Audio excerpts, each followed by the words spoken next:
This is just a quick video on my 2020 Winnebago Vita. I've got the model with the LP generator. This is the generator door. The LP generators come with this vent, and the diesel generators don't have this, so this is not important for the diesel generator guys. But for us with the LP generator, I think this is real important. There's two things about it. One, on the inside, there should be a baffling on the top and the bottom of this vent. Mine fell off on the bottom because they're just double-sided taped on. So I made a new piece out of some actually some aircraft engine baffling that I had left over from an airplane project.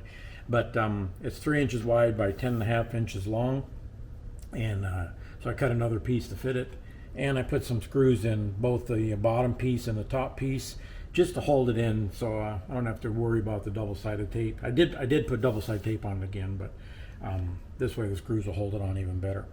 So what this does is it kind of creates a tunnel, if you will. The air is supposed to flow this way through this kind of a tunnel to the intake of the generator when it's running. So it creates airflow going this direction up through and feeds it into the intake.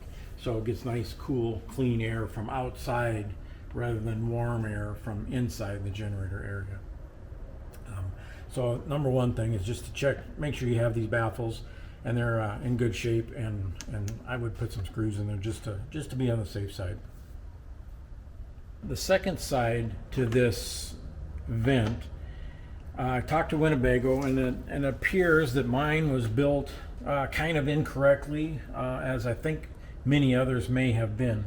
And one thing you want to check is inside this door, there's a little flap. Let me see if I don't know that I can even come down and get it, but there's this little flap inside the door.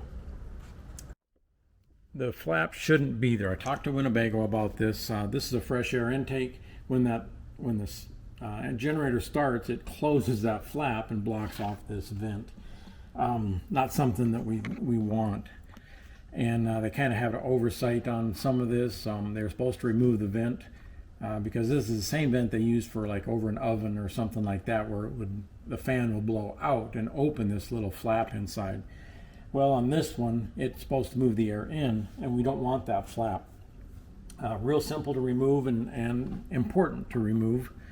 So to get it out, all you got to do is, let me zoom in here just a little bit and see if we can get a better angle at it.